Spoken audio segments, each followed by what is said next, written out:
रेलवाई घरोईकरण चलिब ना। राष्ट्रीय संपद रेलवाई को घरोईकरण करने बंद करो। केंद्र सरकार रेलवाई को घरोईकरण करने चलिब ना। रेलवाई घरोईकरण विरुद्ध देशव्यापी जन आंदोलन चली घरोईकरण बंद करो। अरे पैंडेमिक लॉकडाउन समय रेलवाई घरोईकरण चलिब ना। रेलवाई को बेसरकारी कंपनी को टेकी देवा चलिब ना। रेलवाई घरोईकरण बंद करो।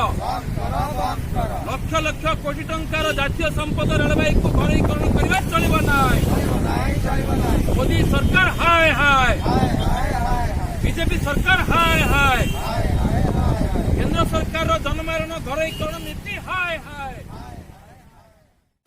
जो तो जार समग्र भारत वर्ष लक्ष लक्ष कोटी टंकार संपद रही से रेलपथ को बिक्री करने घरोईकरण करने पैंडेमिक समय केंद्र नरेंद्र मोदी सरकार निष्पत्ति कर घरोईकरण विरुद्ध रेलवाई घरोईकरण विरुद्ध आज तमाम भारत वर्ष में centre of Indian trade union श्रमिक श्रेणी छामुआ श्रमिक संगठन सीआईटीयू आज डाकरा देछि।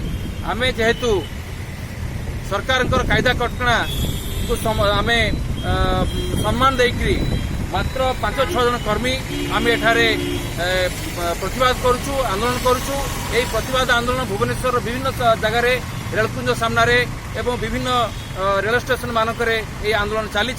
भारत वर्ष में शह शह स्थान हजार हजार स्थान रेलवाई विरोध में लोक मैंने श्रमिक मैंने कर्मचारी मैंने आंदोलन करें। दृढ़ कंठे कहना चाहूँ नरेंद्र मोदी जो कहते जो भाव में एयरपोर्ट घरोईकरण हो एयरपोर्ट रे इंडियन एयरलाइंस चली प्राइवेट एयरलाइंस चली किसी असुविधा ना।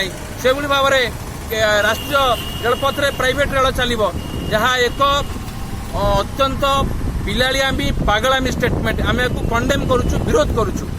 धीरे धीरे राष्ट्रीय रेलपथ रेल लाइन प्राइवेट कंपनी पकई ना, रेल लाइन पकई भारत सरकार का पैसा रेलपथ पड़ी।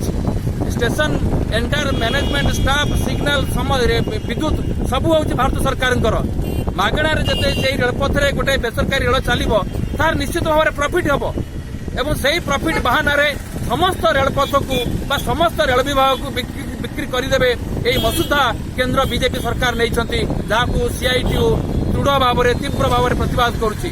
से प्रतिवाद स्वरूप आज आंदोलन अयम आरंभ एवं ओडिशा रे पैंडेमिक बहाना आमको जन आंदोलन कर सुजोग दि जाऊ ना, जो कि आम अधिक संख्यार आमर कर्मी माने आज आंदोलन जोग दे पारुना।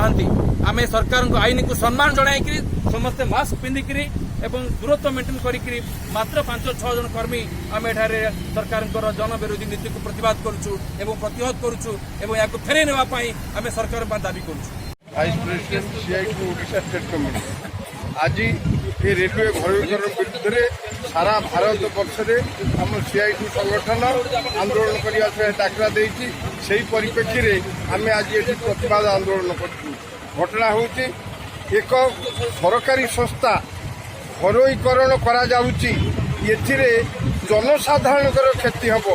केंद्र बीजेपी सरकार जनसाधारण स्वार्थ को भूक्षेप करी आकु प्राइवेट कंपनी मान को दौची।